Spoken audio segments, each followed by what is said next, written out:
what is your most prized NFT in the Wolf game ecosystem? I'm kind of attached to all of them, but I think now it has to be, so I have three P3 C0s. So I think it's those, right? I think my biggest bet is on Wool. If we're betting on Goose and Shep, if we're betting on Peak Games, if we're betting on a leaderboard, if we're betting on a resource sinks, if we're betting on them to make the game successful, I want to have as much exposure as I can to me, which is to the best source of wool that the game offers. And it's also the most passive player. I literally don't have to do anything. Hey everyone, what is up? It is Digital Optimist here. I just want to say thank you so much for joining us on Beyond the Den. Quick favor to ask, hit that subscribe button. When you hit that subscribe button, that's going to allow me to attract top tier guests to provide you with the most value possible. Give me a follow over on X at Digital Optimist. Let's get started. Today, we have a special guest, ZP, who played a pivotal role in skyrocketing Bleacher Report's app from a mere 400 to a whopping 4 million monthly users. He's a rising voice in Web3 gaming, and we're excited to dive into it all. Stay tuned. ZP, what is up, my man? How are you? Hello, Dio. I'm doing great, man. How are you? I'm great. It's Monday, ready to start a whole new week, ready to rock and roll. You know it. Yeah, man. So ZP, so could you share a brief overview of your background and what you're kind of doing currently and what you've done in the past? Yeah, sure. My pleasure. First off, I just want to say I love the show. I love what you're building here. I know we've kind of chatted a little bit on the side, but it's really an honor for me to be on the show and for you to kind of want to explore me and my past. So with that, for me, I've always been a numbers guy, a sports junkie really my entire life. You could see a Mets hat here. I have countless Mets bobbleheads next to me. It's quite an obsession. In fact, growing up, it's how my parents used to get me to eat my vegetables, where if I didn't, I wouldn't be able to watch the Mets or like the Islanders. So it's safe to say I ate my vegetables. And I always knew I wanted to work in sports. I didn't know in what capacity, but I always knew that was my passion. It's what I wanted to do. Ideally, I could play, but that athletic career really peaked in high school. I was on the hockey team, but other than that, I never really had a professional career as a goal. So as I was looking for college, I looked at business, right? Sports is a business. So I ended up going to Indiana University. They have one of the top business schools in the world. And I went to get a finance degree. Again, like kind of numbers, analytics, sports. It's all what I knew I wanted to do. I just had no idea how to kind of get into the sports industry with that respect. While I was there, I tried to intern and learn as much as I could in school. So that was the business side. And I interned with the Colts football team, the Mets, Islanders, the Indiana football team as well. Really all over the place. So I was in like customer service, I was in marketing, I was in law, I was in finance, I was in video. I was just like one of those photographers at Met games where you walk around, like ask people if they want to take a photo. It's like a brutal job, but I got to go to every Mets game for 4 straight summers. It was amazing for me. But really whatever I could do to get experience, get my foot in the door was what I was willing to do. And in my senior year, I had done most of my class, so I had a lot of free time. So I took this class on writing. Again, it's kind of something I knew was really important. I had no idea how it would help me or why it would help me, but I just kind of took the class and I started writing. And I started writing a Mets blog, and it still probably exists somewhere in the internet. It had maybe 10 users, 10 subscribers, whatever, but I had a blast. I was deep diving into analytics. I was kind of playing GM of like who I would keep, who I would get rid of, who would I sign. I remember a specific article comparing Ike Davis to Joey Votto, which is kind of nerd baseball talk, but it was so much fun. And the more that I wrote, the more I kind of experimented with different content ideas, the more I honestly found my voice in writing. And it really is what started my career without even knowing it. I eventually found this internship at a very small no-name site called Bleacher Report at the time. And I started 2 roles with them. I started writing as a MLB featured columnist, which was unpaid. And through that, I found a different 6-month internship to work on their app. Also was unpaid. And my career is kind of off and running. I was with BR for over 11 plus years. And as you mentioned, we started very small. There was just me. I was the first programmer in our New York office. I worked with a kid in Boston. I worked with 3 other people in San Francisco. And it was basically like, do you like sports? Great. What do we think other people might like with sports?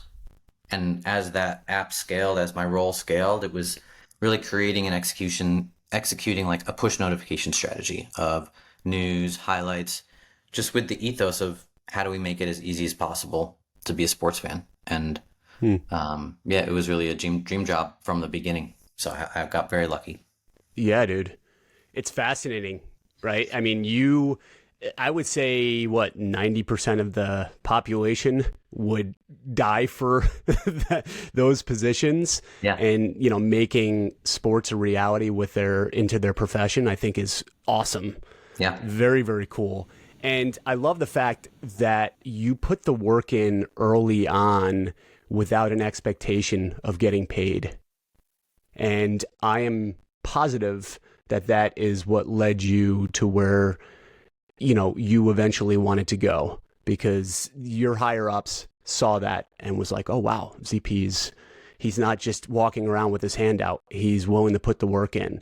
And what's really cool is when you and I met, we spoke about a possible collaboration. And I just thought it was weird because you reached out and were like, hey, dude, I like your podcast. What do you need help with? Right? Without anything in return. So I think it's the give first mentality is really attractive to get you ultimately to where you want to be in life. Very cool, yeah. dude. Offer still stands, by the way. For sure, man. So what year was that when you started with Bleacher Report?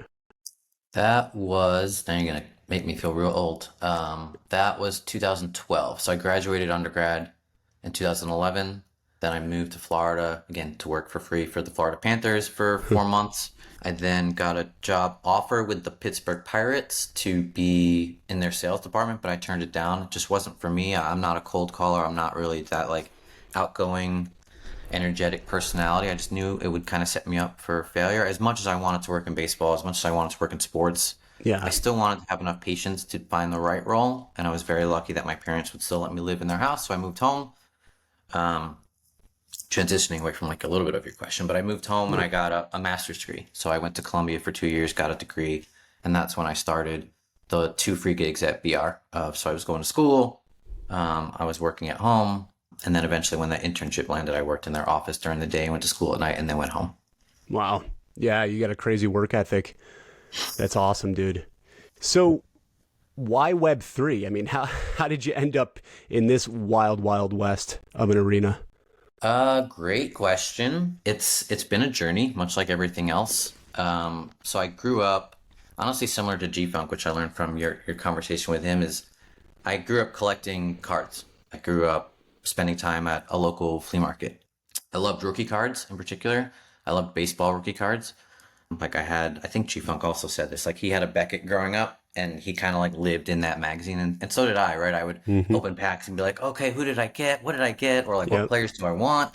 But like every other month or so, my mom would take me to this local flea market, and I would be willing to talk and negotiate with literally anyone. Like I may be like this 10-year-old kid with not great cards, but like I'm talking to adults, I'm talking to other kids, Mm-hmm. and like trying to figure out where the value was and what I could get and how I can kind of extract it from them. And I had an absolute blast. It was so much fun. Like the best card that I ever got is nothing like too crazy, but it was this Joe Bauman Chrome rookie X Factor card autographed. And I think it's something I'll keep forever. It's just like a nice memento for me from my childhood.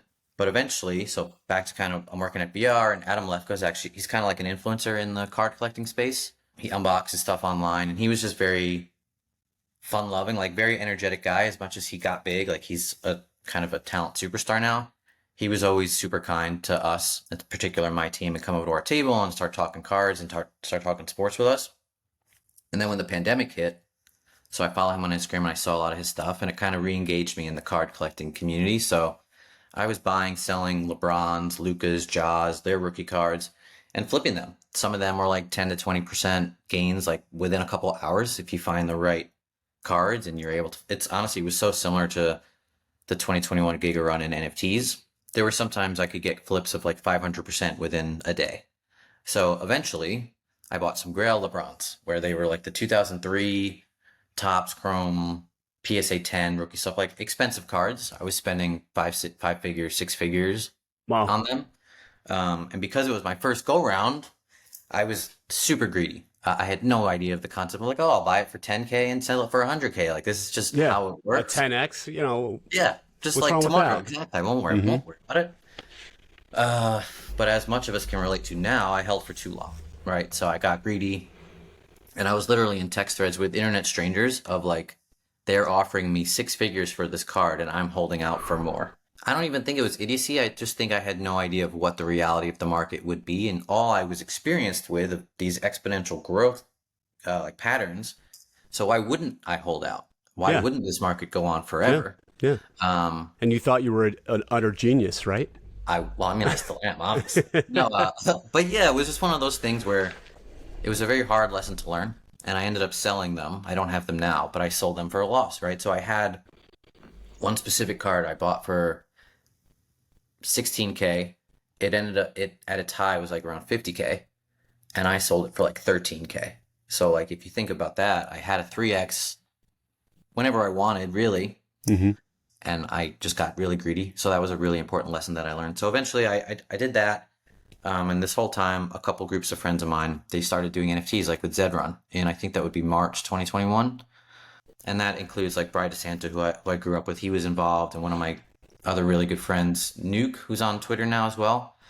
He was doing Top Shot, and he was huge into art, and he still is.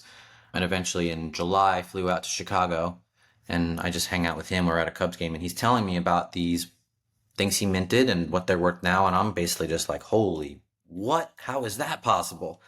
So I really got into it then, or just like trying to start exploring it. And I started talking with Bry and some of our other high school friends who were really into it.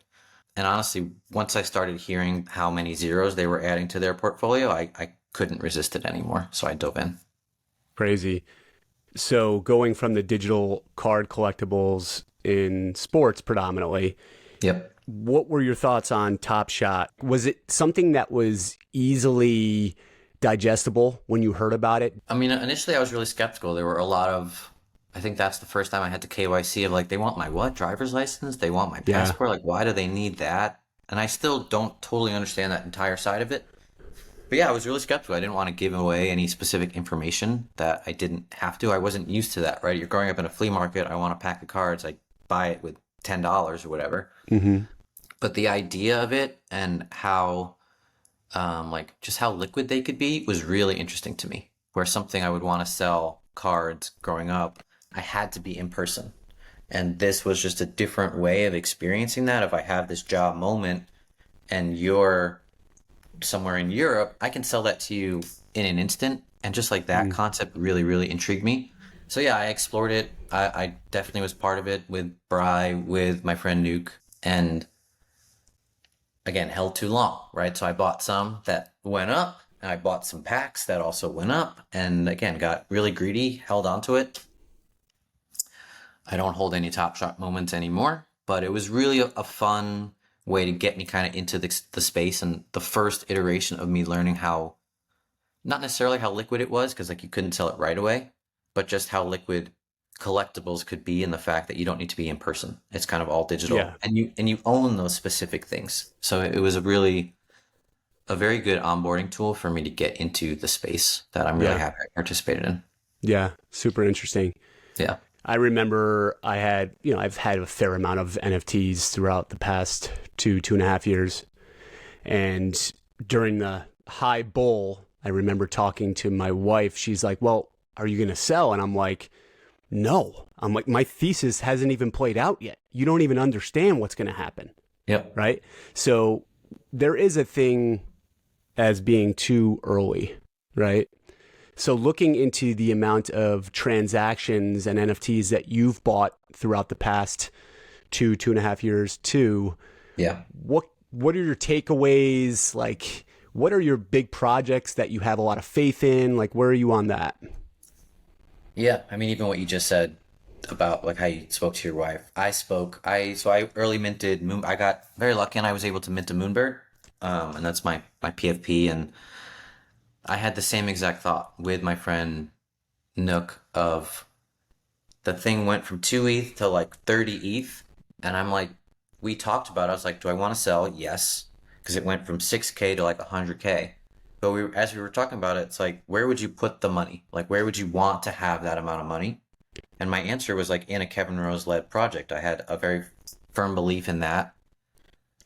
And it just, the concept of like selling and potentially re-entering or selling and course correcting the project after such an immense high never connected with me. So that's far, I still own it. I still am incredibly bullish on Proof and Kevin Rose despite all their missteps. But that's something that I will always kind of remember. And I have soft goals in my head of like, if a project does X% growth, look to sell and you can buy back in later, whatever. But yeah, I mean, I've really, since the 2021 Giga Bowl, I've really trimmed down my portfolio, and not in terms of how much I have invested, but more so into which projects, right? So I think it was so easy to be spread thin back then because basically everything was only going up. Whereas now, I mean, honestly, everything's kind of only going down, but it's easier to be focused on specific teams, specific dev, specific owners, and kind of where they see the future going. So I think for me, for now, my biggest bets are on gaming, which is Wolf Game and some other things, and also on generative art, which is where that's where my bag is in Moonbirds, where I don't know necessarily the difference between what makes high-end art amazing or perfect or valuable or really anything like that. So I'm in that community really to try to learn. I think it's such, those two arenas to me are so clearly connected to a Web3 universe and already have value there, where gaming is already $1 billion industry. And by 2032, I think it's projected to be over $1 trillion industry. I mean, art speaks for itself. Even throughout the bowl, there's huge sales in Web3, and obviously there's a huge art space in Web2. So I think for me, those are my main two projects right now. I think there's other places where I'm trying to get more involved, which is gaming. Like I minted ZTX the other day, and I'm holding that. I think I'm excited for Sugartown. I want to have more exposure to other gaming projects. It's obviously not everything will go up, but it's kind of just having a diverse portfolio within sectors that I'm comfortable with and that I'm knowledgeable around. Those two specifically are things I'm most excited about. Yeah. And being an analyst by nature, taking the emotion out of a lot of what you do, right? Looking at numbers. Do you feel like those run synergistically now with the NFT space and what you might do differently rather than just hodling? Sure. I mean, I think so. One of my recent threads in Wolf Game is kind of around that, and pivoting from wolves to land to pouches to C0 land. I think it's an easier way for me to kind of take profit. Honestly, that was a lot of an interesting ethos around that transition of leveraging the LP as well, which Yeah. has been super interesting for me. Of whenever, like a different strategy for me is whenever the C0 lands cash out, and we don't know exactly what that will be yet, but I'm going to throw that into the LP. So then if my my process is that will go up, but I want to cash out as it goes up. I'm not going to hold everything the entire time, which I did last time. So as if my main lesson is to take profits, how can I do this in the most efficient way without kind of destroying an ecosystem too? And it's been really great for me. So as wool, even last week I made a trade with Cuppy of I sold a bunch of pouches for liquid wool, Hmm. and I threw that into an LP, and it makes about 1 to 2% a day. And eventually I hope wool will go up. Obviously we don't know for sure, but eventually that will cash out into ETH.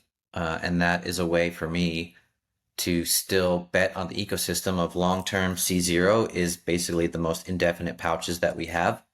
They will every 3 months, every quarter, will be generating X amount of wool. We don't know what that will be yet. I hope it's the same number of a 15 million minimum.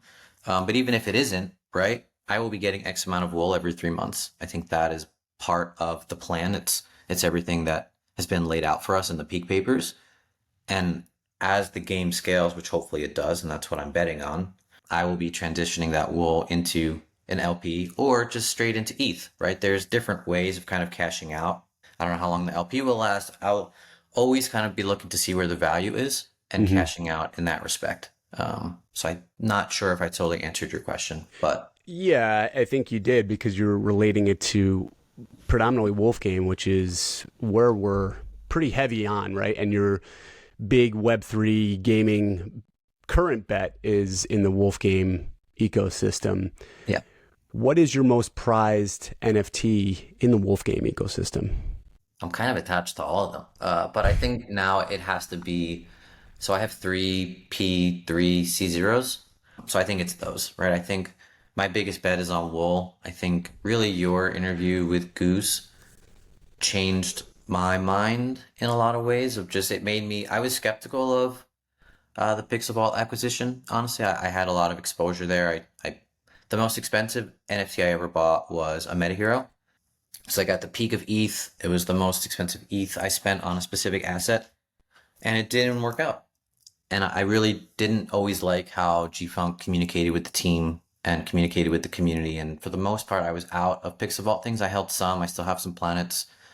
But yeah, I was pretty skeptical. But as I learned more about Goose and just like his past within gaming and just how much he's done, how much he's built, how invested he is, it got me so excited about the long-term possibility for Wolf Game. And obviously, we've seen what Shep can do. So giving Shep more time and resources to step back, giving him a team to execute his vision, and pairing his vision with another visionary in Goose, it just made me very bullish on the long-term components of Wolf Game. And I think that's where an arbitrage opportunity exists of, if I think this is a long-term game, which I do, why settle for either liquid wool, which is present? Like, why would I want 30% off on something that I'm confident on rather than just being patient and waiting if it's 850 days for a risky pouch or over 1,000 for a non-risky pouch? Mm-hmm. I don't need a discount. And then why even have a pouch which will expire? Like eventually those will go to zero when I can have C0 land, which again, we don't know what the future holds entirely for those. Yeah. But we know they don't go away. We know they will indefinitely earn wool. So I think it's continuing to scale my bag for the long term and having a patient approach rather than needing wool right away, rather than needing pouches right away. And I've pivoted away from a lot of the in-game activity because I don't think they're as efficient. Where I used to have 4 wolves, I used to have 5 sheep. I still have some sheep to breed. I only have 2 wolves, just kind of as like an insurance policy of like, if Cave Game comes back, like they were vital and they had a huge advantage over sheep. And I also think their values at its floor, I have a hard time seeing it go down much further. But yeah, I traded a couple wolves, a couple pouches with Steezy for a C0. I bought another C0 for 1.9 ETH like a couple weeks ago, in Nice. which I sold some pouches to get kind of again like reshuffling around my portfolio into a longer term belief into Goose and Shep, we don't know who Shep is, but we know who Goose is and how much he's built and how much success he's really already had throughout his entire life. And I think we don't know exactly what they're doing, but what Bry and Term are tossing into Discord every now and then of like, they're really excited. Yeah. So that makes me really excited too. Yeah, dude. Follow the big brains. That's for sure. Yep.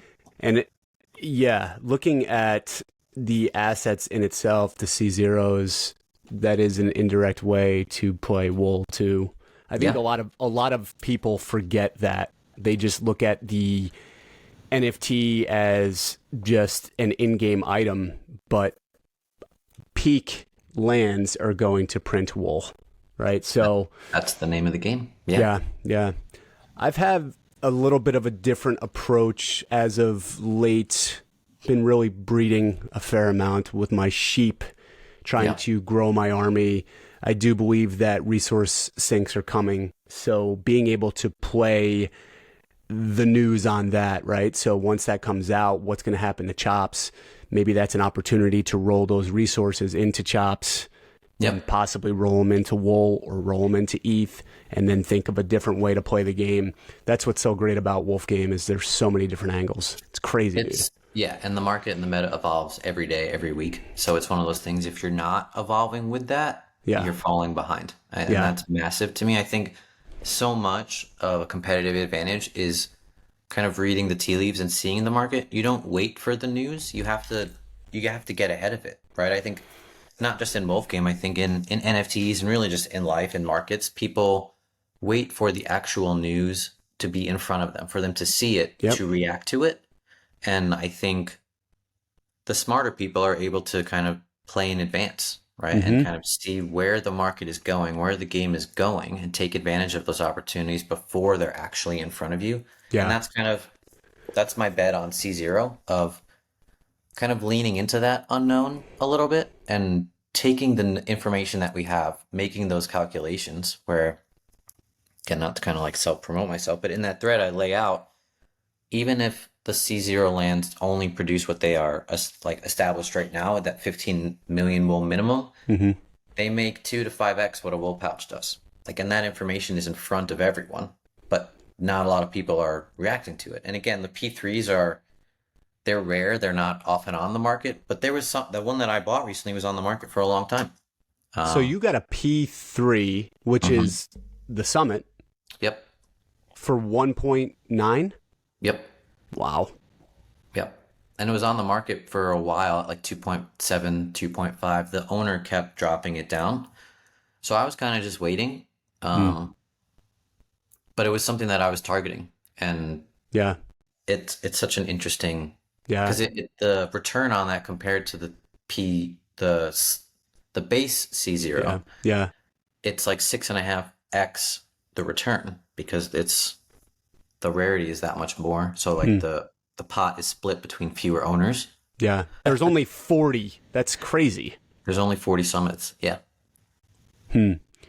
I think people are just dropping the ball with that for sure. They're thinking it's not a structure. They're like, oh, well, I can't breed.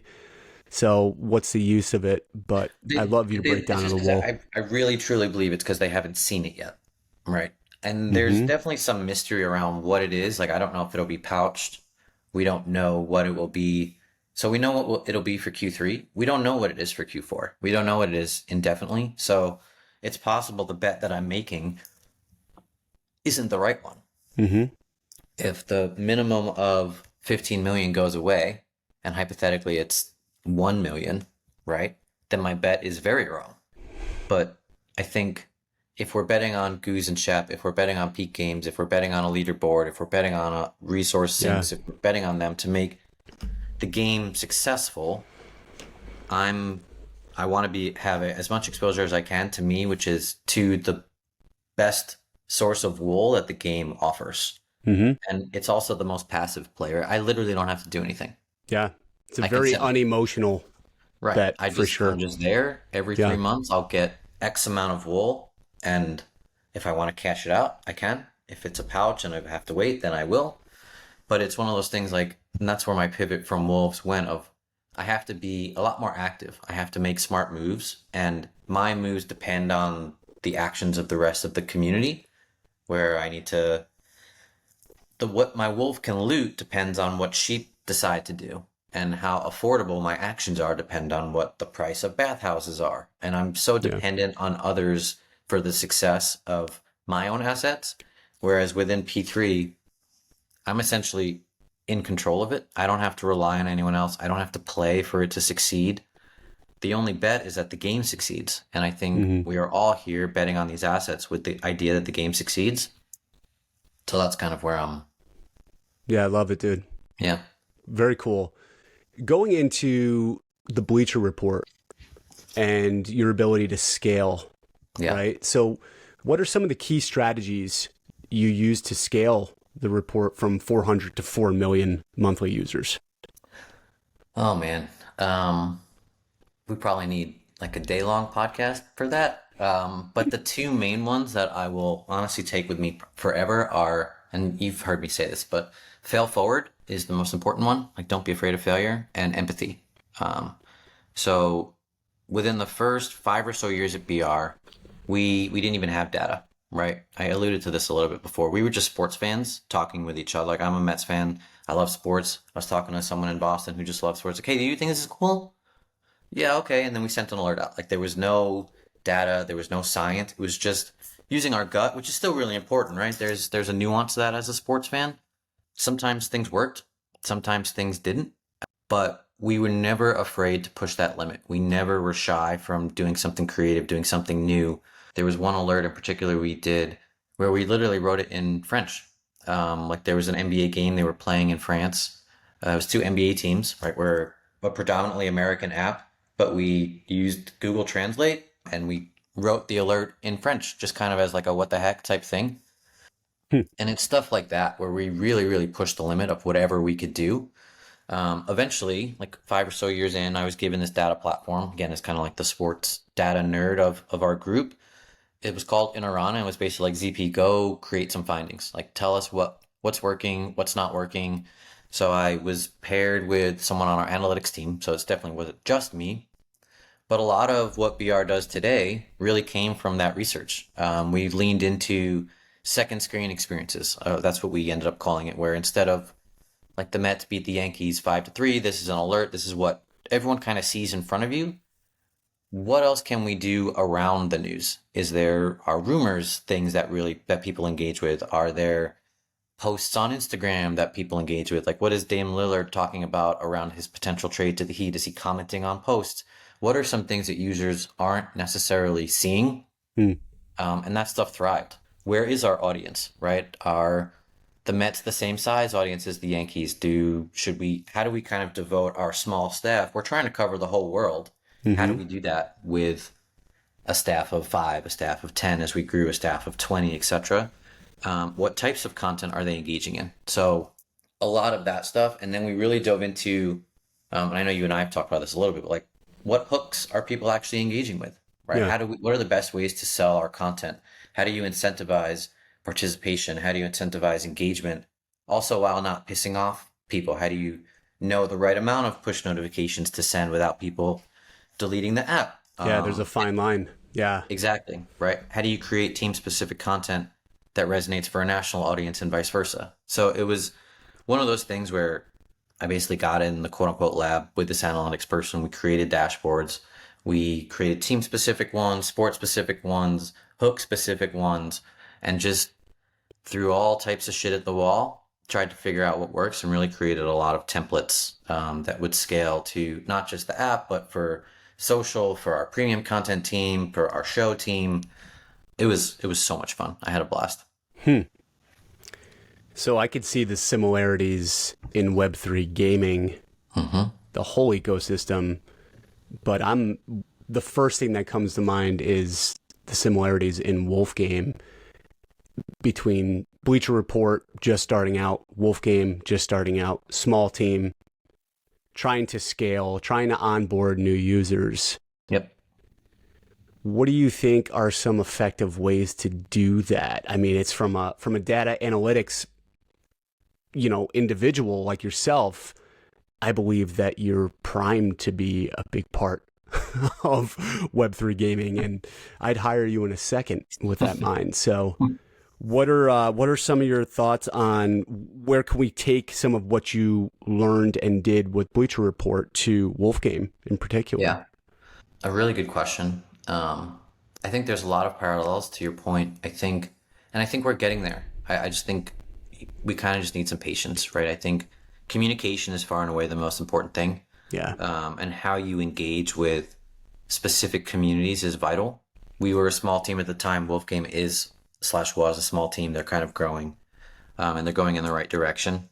But how do you keep the members of the community informed? I think that's really important, and you have to do it in their voice, right? Kind of, again, using my sports parallels. A Mets fan talking to a Lakers fan, it won't work. A Lakers fan talking to an Islanders fan won't work, right? You need to be a Lakers fan communicating to a Lakers fan. Even if I'm not a Lakers fan, I need to talk in their voice. You need to write hooks to that audience and communicate with them. And I think where Wolfgame has failed thus far and is getting there is sort of empowerment.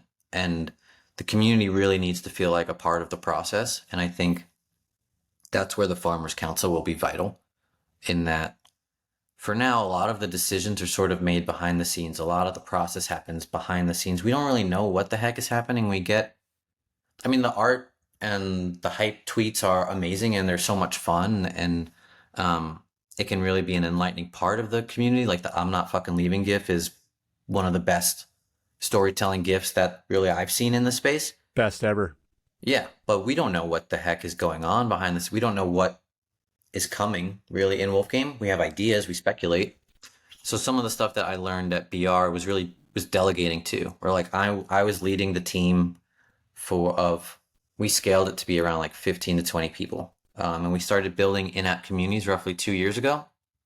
So we had a community lead, but he couldn't talk to literally millions of people, thousands of sports teams all around the world. So how do you do that? How does each community, which should feel very important amongst themselves, how do we get them to feel important to us? How do we get them to just feel important amongst each other? And that's where delegation was vital, where we started finding community captains. So we had a Mets specific person, a Yankee specific person, etc. It's cool. that not just represented the community to us, but also represented the community amongst themselves, right? They could start a dialogue amongst fans, and as they were these nominated people within Bleacher Report, if you or me talk to this community captain, we also feel empowered. We feel recognized as a member of, can Yeah. always kind of lean on the Mets, as a member of the Mets community.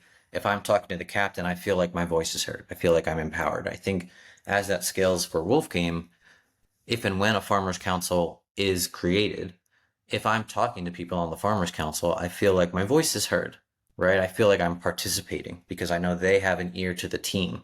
And I think, I mean, I'm friends with Bri from growing up, but I know like I can see reactions in Discord of when people engage with Bri, if it's on Twitter or Discord or Term, right? You just kind of feel like, oh, like I want to stay here. I want to be a part of this because they're listening to me. They're hearing what I have to say.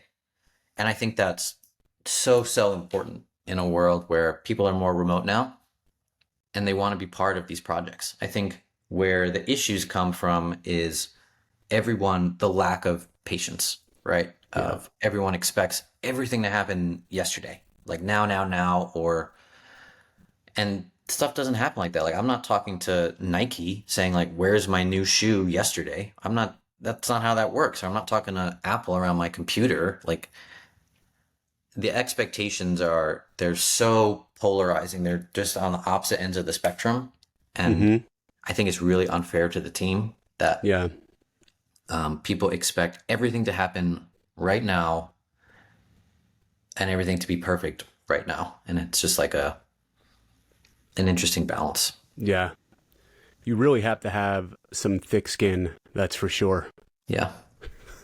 It's like, running it in real life business times 1,000 Seriously. and just a bunch of people too you haven't even met. It is wild. It definitely is. What are your thoughts on the A8s? Right? And they're now being kind of brought into the inner circle. I mean, and initially I'm not a huge fan of it. I don't know how engaged a lot of them are. And I don't know. It made me feel like I wasn't a part of the process. Right. I don't know what your thoughts were. I hear you. I think it's a good start, right? I think the more voices in the room at that level can be good, right? It's just an olive branch to the community that isn't G-Funk, it's not BGF, it's not Richard, right? It's just a way of empowering specific voices that are very invested in Wolf Game and want the best for Wolf Game, as Al has invested more than I have. And I think with that, you can have an earlier seat at the table. It doesn't necessarily mean his voice is more important than mine, but I think he's earned the right to sit at that table and have a front row seat, right? I think it's this, in a weird way, and I hadn't thought about this before, like you're going to a concert, if you buy a better ticket, you get a better seat, right? You spend more money, you're closer to the stage. And like I haven't spent as much as some of those A8s. Maybe I have to wait in line, or I have to wait to have my voice heard, or something like that. So I'm always having corny metaphors that happen spontaneously. So that's my first one with you today. But I it's like one it. of those things where I love when the team is just trying new things, right? If it's a fail forward project, doesn't mean it has to work.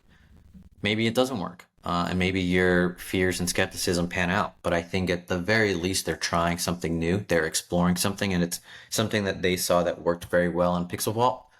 So they're bringing that over to Wolf Game, and I love that they're just bringing something that they're comfortable with that works for them into our ecosystem. And I know that they want to have a farmers council. So I think we just kind of have to wait a little bit for that to develop, and then more voices will be heard. But I've been excited that it's been Mm, happening. yeah, very cool, brother. What about the Web3 gaming space overall? How do you scale these games? I mean, obviously, a lot of the Web2 gamers are. It has to be fun. It needs to be easy, right? Simplifying needs to happen. But what are your thoughts on? Would being from Bleacher Report and having that experience, what are your thoughts on the Web3 gaming space overall? I mean, ultimately, I'm bullish on it, right? I think there's a very, very bright future, but I think it's far away. I think we just saw with the Creator League that gamers are so, I don't want to say scared, but they're very adamant in not being part of NFTs right now. And I don't really blame them. I think if someone like Vitalik can get hacked and millions of assets are stolen, why would they want to associate themselves with a product like that? They'll feel like they're like duping their own audience and their Yeah, customer base. So yeah, it makes sense to me that there's a lot of skepticism involved. I think so much of that needs to be cleaned up, and the process needs to be easier for people to play and to want to be part of the ecosystem without a fear of one click and you lose everything. Like I couldn't imagine. I was so That's even like dating back to me in 2021. I was so scared to participate in anything because and I didn't even know about all the scams. But it's like, what am I signing? I don't. There's so many um, roadblocks to really onboard and scale a lot of people. But I think where the success comes is projects that have a Web2 audience, that know how to build, that know how to scale, that can create these easy onboarding opportunities and bring their own audiences from Web2 to Web3. So like ZTX is really interesting to me because they have this platform Zepeto, and they've had 400 million or something users in the past on their game, and they're launching a Web3 game. And I think they have VC funding, they have a team that's proven success, and I think it's just opportunities like that to just get people familiar with the technology, to provide a safe haven for them to play the game without having to sign six different things, without having to yeah, create new wallets. All you need is a credit card, right? And you're not signing anything. If you have to pay to play, you can. If you get to play without buying anything, I think that's the real dream. And you just like the game for the game, right? It's not about making money. You need to create a fun and exciting game to play. hmm, And eventually, like Fortnite, like FIFA, people pay to play them because they like it. They want to have a better deck. They want to have better players. They want to have a better house. They want to have just better in-game assets. Like we've seen such success with Fortnite skins of people just want to flex because they play the game. There's not this huge like Wolf game is incredibly complicated to try to play. hmm, If especially if you're not familiar with Web3 technologies and how all that stuff works. So I think lowering the barriers to entry is vital. And I think we just have to be patient. I don't think that's coming tomorrow. I think that'll come over time, but I don't think it's coming anytime soon. hmm. Yeah, interesting. What about developments or trends that you're excited about in Web3 gaming? Um, I think it's exciting to see just some of these Web2 companies buying into things like this Zepeto game and ZTX. I think, not to keep shilling that game, I don't know that Yeah, much I've about it. never actually even heard of it. Yeah, it's just something I've been exposed to recently. I don't know if it'll work, but it's just yeah, I've been on a couple spaces and I think they have a fun team that just seems pretty smart to me. But yeah, like Sugartown, right? There's been success like Matt Wolf and they're I'm excited to see their game. They're going to launch the game quickly, they've said. So I think that's exciting just to see what they do, how they do it. But we've also seen like a lot of teams fail. Like I bought a cool cat during the Giga Bowl, and they had cool pets, and they had this quote unquote game, and they had all these expectations for people. Hmm.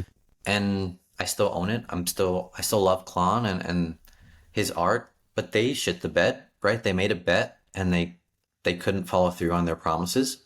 And they've since pivoted and they're shifting back to IP and they've kind of course corrected. But I think it's exciting to see when companies and people outside the Web3 space are excited about the Web3 space. And I think more and more are going to start to pop up Yeah. over the next 6 to 12 months. Yeah. It's inevitable. Yeah. You're a big fan of positivity and mindfulness. Sure. Can you share your personal story? Sure. So I have a sister. That's a weird way of saying that. My sister runs her company, she runs a mental health company where it basically finds people like you and me who might be struggling with mental health, just helps them find therapists, and connecting them with someone that can help them if they're struggling through depression or a breakup or a death or anything they might be struggling with. It just helps find them a voice and a sounding board and someone that they can share what they're going through with. And she started that like 8 or so years ago. And really ever since then, it's something I never thought about it before. I always thought it was a sign of weakness to ask for help, to be very independent. And I'm thankful for a lot of those qualities. It's really helped me succeed in life. But I also have a lot of battles with anxiety. I've had battles with depression. My sister has experienced those things. My brother has had some panic attacks. My mom battles a lot of anxiety and depression too. So it's a genetic thing, but it's something that I've really worked a lot at trying to overcome and put a lot of time and effort into just accepting who I am and accepting that there are some days where I'm just going to need to be in my room and kind of not do anything and be sad. And that's okay. It's kind of just, it's part of the human anatomy to accept those types of things. And I've sort of equated to like a roller coaster ride where if you're going, you don't just go up all the time. You go up, you go down, you go sideways, you go left, you go right. And you kind of just have to go with the flow and eventually you enjoy the ride, right? If everything was great, nothing would be great. So it's one of those things that I've experienced a lot of struggles with that. I've had a lot of darker times in my past, and I know how hard that can be. So I think especially like transitioning that into the Web3 space, Twitter can be such a dark, evil space, right? There's a lot of anger. There's a lot of rage. There's people that just try to increase their own engagement by being toxic and negative. And I think we just in general in life, but more specifically in Web3, could just use a happier face. Like, why not smile if you can smile? Why not motivate others if you can motivate others? Why not try to like the corny expression of like rising tide lifts all boats? But it's true, right? If I can help you just feel better about yourself and help you succeed in your own life, I get a lot of personal satisfaction with that. Yeah. Just again, kind of coming from my own background of life's hard. Like we should be just supporting one another. So I'm really excited to try and bring more of that to the space. And if it becomes something great, if it doesn't, that's also great. But it's just in general something that I have a lot of passion for and something I try to lead my own personal life with my own friends. And it's something I would enjoy leading in a Web3 capacity too. Yeah. You tend to attract the route that you're supposed to go in when you've actually experienced the pain, right? Yeah. So somebody who has struggled with depression, that has led them into being a life coach, right? So it's like, that's where I grew up in a very hectic arena, been on my own since I was 16. Dad left early. Mom was an alcoholic. So I was forced to really battle on my own, right? I had brothers and sisters, but instead of all of us coming together and working together and being that support we needed, we kind of all went our separate ways. So, and those scars come out, right? They sit with you and you have to address them, right? You have to swallow your pride and address them and work on being better, right? So what are some tactics that you use that help you have that positive mindset? Or like when you're feeling depressed, what are some things that you might utilize? Yeah, sure. I could kind of give you a more recent example. So as much as I've loved working for BR and how it really was a dream job, I was let go a couple months ago just due to corporate restructuring. Discovery bought BR, and like a good portion of my team was let go just due to overlap with a team and production that they already had. And I think had that happened to me years ago, I really would have been devastated, and it would have really hit me for a long time. Like, why me? Why all of this other stuff? But I was almost over it, not immediately, but like within a week, I was like, okay, like they made their decision. It's out of my control. There's nothing I can do about it. I just kind of have to wipe myself up, dust myself off, and figure out what the next project is, what the next adventure is. And it's not denying any of those sad feelings. I still get them time to time, right? I'm not working right now, so it's very hard to figure out those types of things. But so much of it is controlling what you can control. And that was literally out of my control. It wasn't due to performance. It was just because the company had duplicate resources. They were pivoting the idea in another way. So if I hadn't been practicing a lot of this mental health stuff, building kind of my own confidence and self-resilience, my whole process would have been very different there. And even my day-to-day today would have been very different. But some of the things that I do, even recently, a couple weekends ago, I was very sad for no real reason. And that's kind of how it happens to me. There's not necessarily always like a specific trigger. It's just like, I equate it to like a dark cloud that just kind of comes over, and until similarly like now, if you have bad weather, you just kind of have to wait for the weather to pass, for the sun to come back out. And that's kind of how it is for me. I have specific strategies that I try to do. I push myself to work out. I work out a lot. I go boxing, and I make sure that that's a priority for me to get out extra stress, to get out specific things. It's very important. I make sure I eat right. That's something I can control. It kind of just makes sure the right things are in my body to help fight potential demons that I have of anxiety and depression.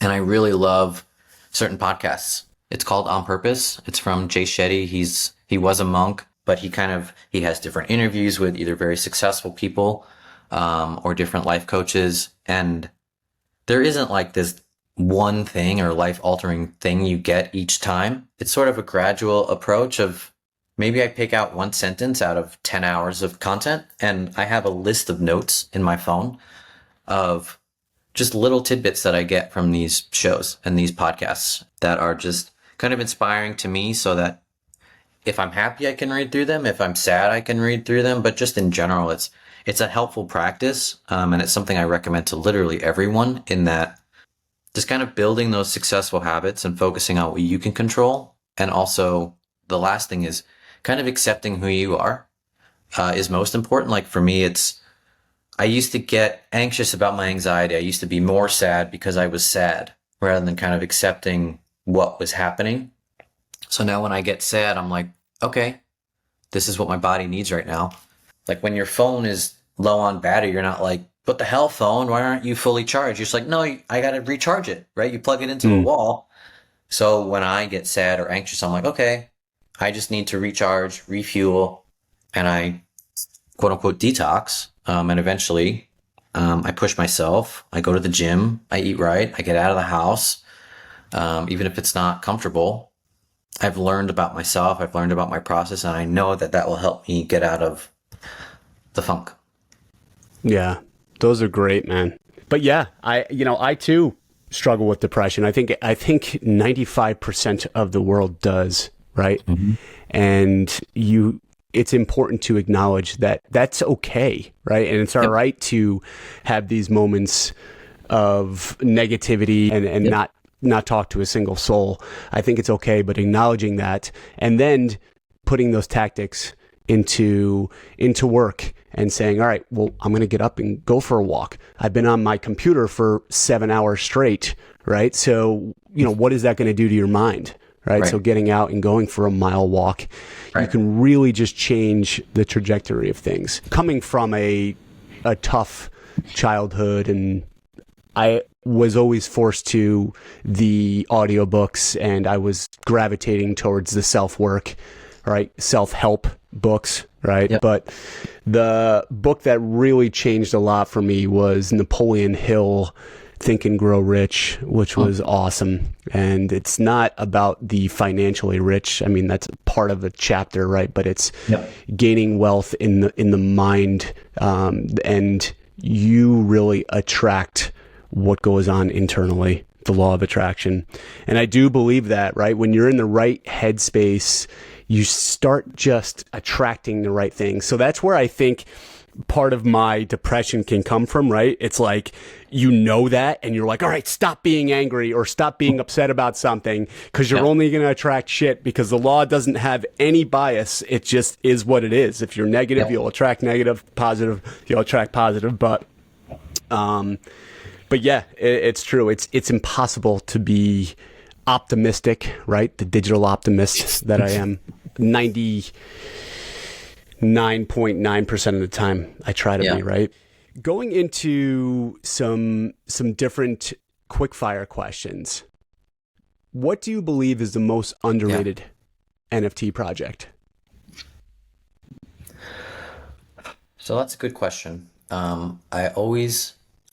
I don't want to come off as like a financial advisor here, but a project that I don't, and I'm also going to mention projects I don't own, right? So I think it's one of the places I'm not like shilling my own bag here.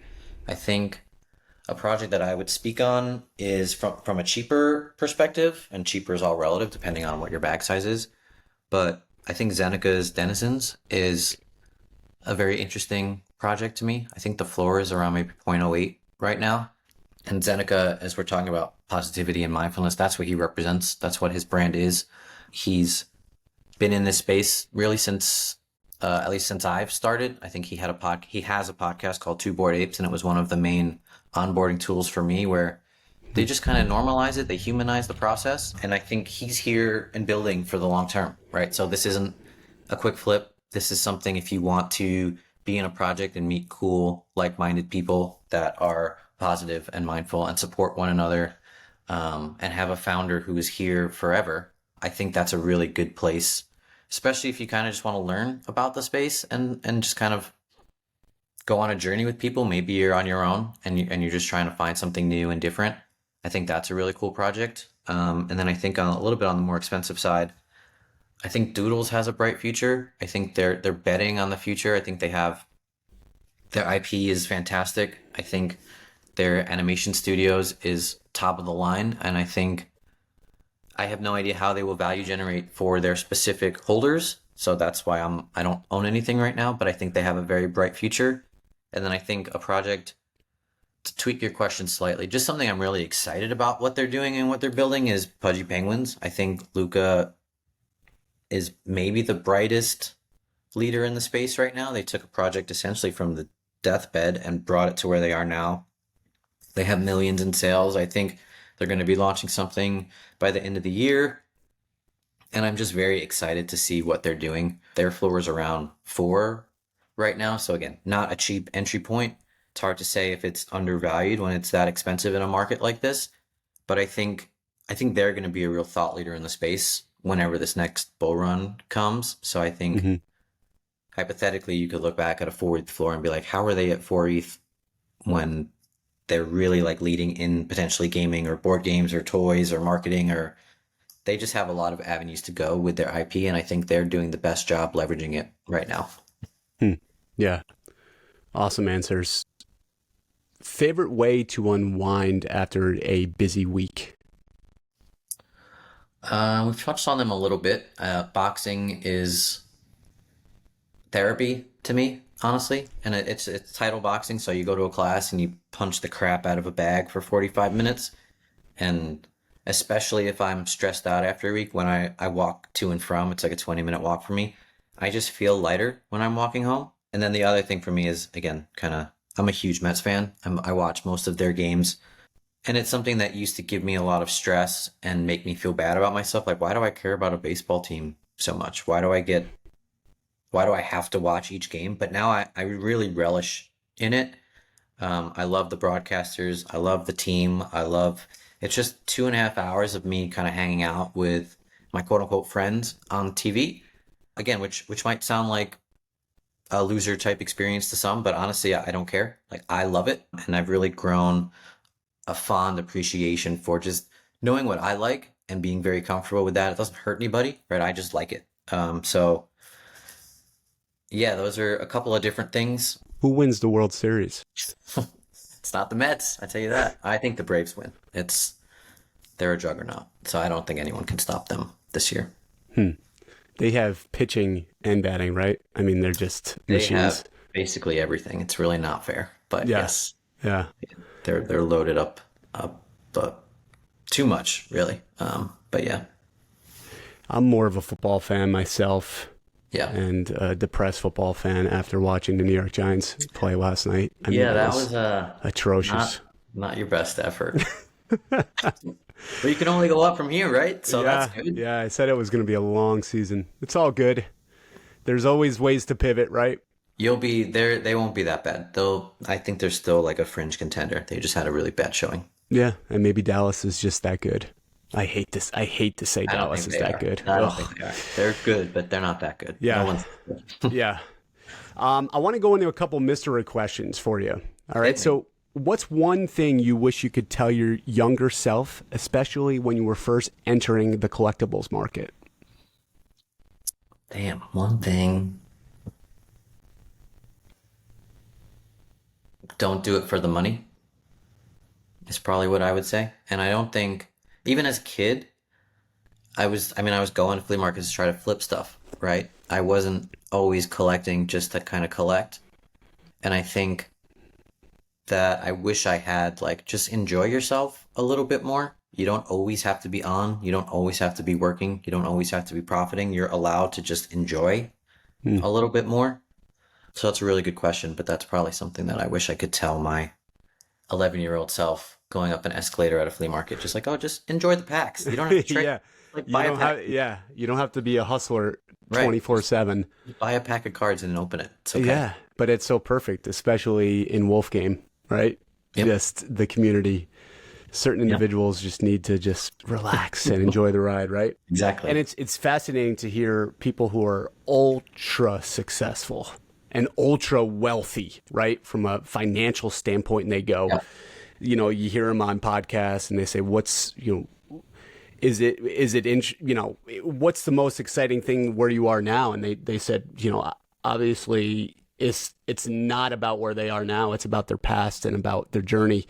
And as corny as it sounds, it's so true. It's like, you know, the sleepless nights when we're going through it, it's chaos and horrid, right? But when Yep. we look back at it, we go, man, I kind of miss those times. It's Yep. interesting. It's like having kids. Yeah. As they get older, you look, you know, you know, they're walking out the door. I just dropped my kids off at school and I'm going, you know, can I get them back to where they were younger? It's crazy. So what would you say your ultimate vision for Web3 is and how gaming fits into that landscape? I mean, I think we've seen it play out a little bit. I think gaming, to me, the transition could be seamless, right? It's just the idea of something like a Fortnite. You play the game, you buy the skin. It's it's just removing those walls that we talked about a little bit before. There isn't like this wallet transaction, there isn't this signing, there isn't all of these different things in your way of just playing the game. I think you just kind of have to. The dream for me of a Web3 game is playing the game. I think Infinigods has done a solid job. Like, I've been beta testing their app. I don't need any assets to play, right? It's just a fun game to play. And like their Immortal Siege game, it's just fun to try to build a deck, play the game. And I think that to me is where Web3 gaming could go, should go. It's removing those barriers. And it's like relating it to Wolf Game. Again, you shouldn't need to have the assets to play. I think having the assets should only be additive to play the game.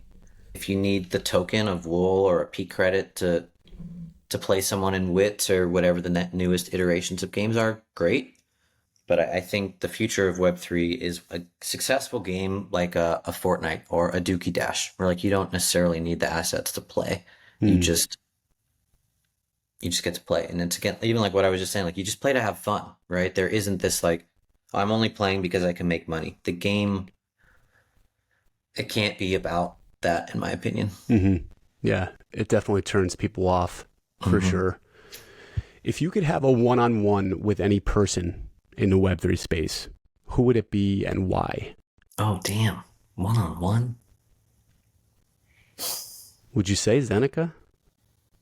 He's up there for me. Um, that's a really good question. There's also like content creators that I'm really intrigued by. Like Whale is someone that I'd love to learn more from. NFT God is someone I would love to learn more from. Just kind of starting and building stuff from scratch, how they've built audiences.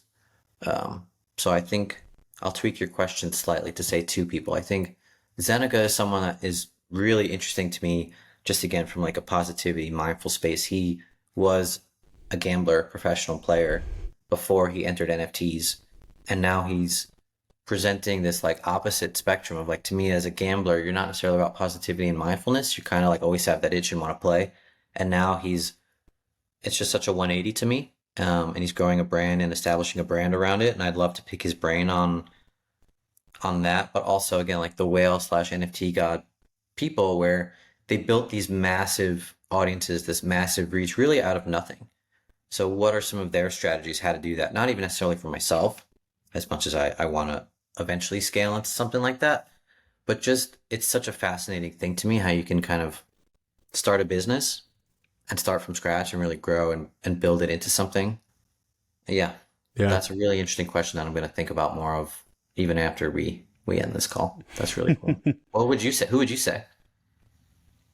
My sit down, I like your guys that you brought up. I would say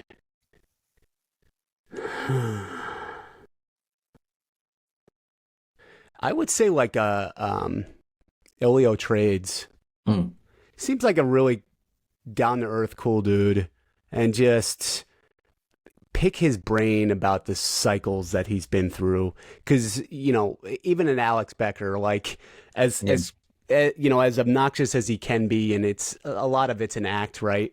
He's Yeah. probably a pretty cool guy. Yeah. But from an entertainment standpoint of just if I was going out on a night in a town, it'd be fun. But I like hearing a lot of stories, right, from people's pasts. And I think that to get where they were, they had a lot on the line, right, that we don't know about. So Yep. kind of like uncovering that would be kind of fun for Yeah. sure. I think Snowfro would be another person for me. Yeah, Yeah. yeah, Very much so. I think. yeah. High intellect seems like just a I mean, he really just cool guy. he started a huge movement, right? I think just Hmm. creating art blocks. I think it's just a fascinating experience of what he's been through to start that.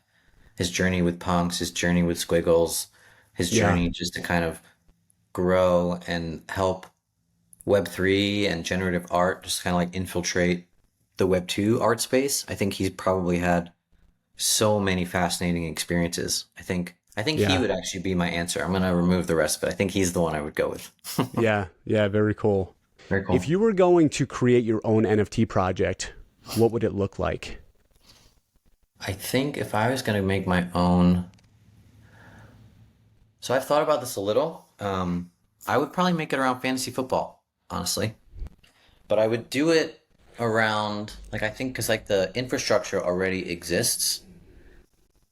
It would either be just as like a ZP token where if you own it, you can reach out to me and I can give you advice and kind of just hyping myself up here. Like I won one of the Sheep League last year in Wolf Game. I've won leagues with like well-known quote unquote pundits, like a Mike Clay ESPN run league. I've won in the past, so like I have a lot of success in the industry. But I think it could either be a token just to connect with me, and this it's not like a wide-ranging thing. I'm not expecting 10,000 mints, but just a smaller iteration project. But also, I could just see a game in that respect working where it's I don't know, you can buy and sell players. So like Patrick Mahomes is worth more than Daniel Jones, I guess. Sorry to rub that in from yesterday, but just something like that, right? I could just see an infrastructure like that working, but that is definitely not a place where I would shine. I don't think I have the creativity necessarily to build and launch Hmm. a project like that. nor do I really want to, having seen how much effort and energy my sister has to put into her business. I don't think I would want to run my own Yeah. business. Yeah. But it's definitely something I've thought about. I just don't think I would Yeah. want to do that all on my own. Yeah, dude. It definitely is a lot, and especially in this Web3 space, Yeah. you got to have some thick skin. That's for Yeah. sure.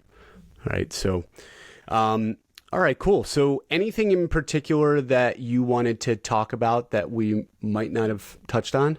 I think for me, it's just as much as you can, like just take more deep breaths. I'm not speaking to you. I'm kind of just speaking to Wolfgame in particular. Of if you're in Wolfgame, like I think it's have trust and have faith in Shep and what he's already delivered. Have trust and faith in Goose and what he's already delivered. And if you're a believer in the space, don't in the space, particularly within Wolfgang, like don't expect everything to be delivered yesterday. Have a longer term mindset. And I'm in no place to tell you how to spend your money, how to invest your money. I think if you're feeling too much pressure, you're probably over invested. So maybe that's another thing to think about. But as best you can, zoom out, take a deep breath, and just let the two visionaries cook. I think we put our trust in their hands for a reason. And I think over the next 6, 12, 18 months, if we just have patience and let them deliver, they'll deliver us something very special. So Hmm. I'm very excited about that. Very well said. And instead of a "what have you done for me lately" mentality, I think they really gotta start asking themselves, what can they do to help? Exactly. Right? We talked about creating content, find what you're good at, and try to morph that into Wolfgame and how you can be a positive force instead of just sitting in the Discord Yep. or, asking, when moon. I mean, it's like that does Yep. nothing. I'm bringing up constructive criticism, and it's like, no, you're not. You're just, every single thing you talk about is negative if you Yep. really pick that apart. So it's like, Yep. be a positive light rather than bringing everybody else down. It's crazy. Go out for a Constructive. walk, like literally touch grass. I mean, it sounds so ridiculous, but step out. Start Yes. changing your habits. If it's to sit in that Discord, and think about if you're new and you're going into that Exactly. Discord, like you're not doing anybody favors at all, Exactly. right? Exactly. People Yep. see that and they go, this is not what I want to do. So at the end of the day, if it's your bags that you want to pump, saying those things and doing that is not great. So Yeah, I agree. change your approach for sure. And that is advice. I don't care. All right, great. Well, ZP, dude, it's been a pleasure having you on today. Yeah, Loved man. getting to know more about your background, the fascinating past in Bleacher Report. And I believe that everything happens for a reason, man. And you're in this situation now where you're like, all right, what direction am I going to go? But I believe you have a lot to offer, and you should definitely start sinking your teeth more into the Web3 space. And that's something that I know you're doing now. Where can our listeners find you? Yeah. So, thanks, Dio. I think the handle is ZP underscore 12 underscore, but just ZP on Twitter. Pretty And much it's a trying to. moonbird, right? It is a Moonbird? moonbird. Yes, thank you. I'm actually even before all this meta of like changing PFPs, I was thinking about changing a PFP to just something a little bit more happy. He's kind of a bit of a grumpy bird, and I want to have something a little bit more uplifting, but I want it to be the right fit, so we'll see. But yeah, ZP12 on Twitter. I have an old Wolf game Substack called Not Sufficiently Woolish that as the game kind of scales, I'll repump that up. And then I'm hoping to start a spaces even this week on Thursday with my friend Nook on just kind of like creator spotlight. So we'll talk about creators. We'll talk about, I'll kind of be more on the gaming side. He's super dove into the art space, so he can kind of bring that perspective. But in general, we will be trying to talk about just kind of like creators in the space and how we can kind of shine some light on what they're working on. So stay tuned there. But Cool. Did you uh, figure out a time for that or? no, not yet. So I'm actually at home with my parents this week, trying to help them out as they're a little bit on the older side. So we're waiting to see when I'll be back in Chicago to set up a more specific time. But Cool. But yeah, that'll be on the agenda soon. As you mentioned, like I'm trying to dive into Web3, continue to learn and test out some stuff. So yeah, it should be some fun. We'll learn and fail on the way. Yeah, exactly. You have to put yourself out there. That's what Yeah, I'm doing with this podcast. Trying to get better every single time and see where it leads us, right? yeah, But yeah. dude, it's been a pleasure having you, man. I think your insights have been very valuable to not only Wolfgame, but to the entire Web3 space. And I love your ideas on mindfulness and your positivity and your background in collectibles. It's really, really refreshing to hear your past and where you are now. And I only wish you the best, my friend. And I do want to have you on in the future. Yeah, thanks so much, Dio. It was genuinely my pleasure. I think you're this podcast, and I think it has so much room to grow. And I know we've talked about it a little bit in the DMs, but if there's anything I can do to help or anything like that, like I'm genuinely here, and whoever I can help support and uplift, just let me know. I think it's a really great thing for the space. It's a really great thing for the game and the project, and I think it's only when moon from here. So I think it's only going to go up from here. Mhm. Yes, sir. Yeah. Well, thank you for the positive words, my man. And I hope you enjoy your day. And thank you for tuning in to Beyond the Den. And we look forward to seeing you again soon. Later, everybody. Later. Hey, everyone. What is up? It is Digital Optimist here. I just want to say thank you so much for joining us on Beyond the Den. Quick favor to ask, hit that subscribe button. When you hit that subscribe button, that's going to allow me to attract top tier guests to provide you with the most value possible. Give me a follow over on X at Digital Optimist.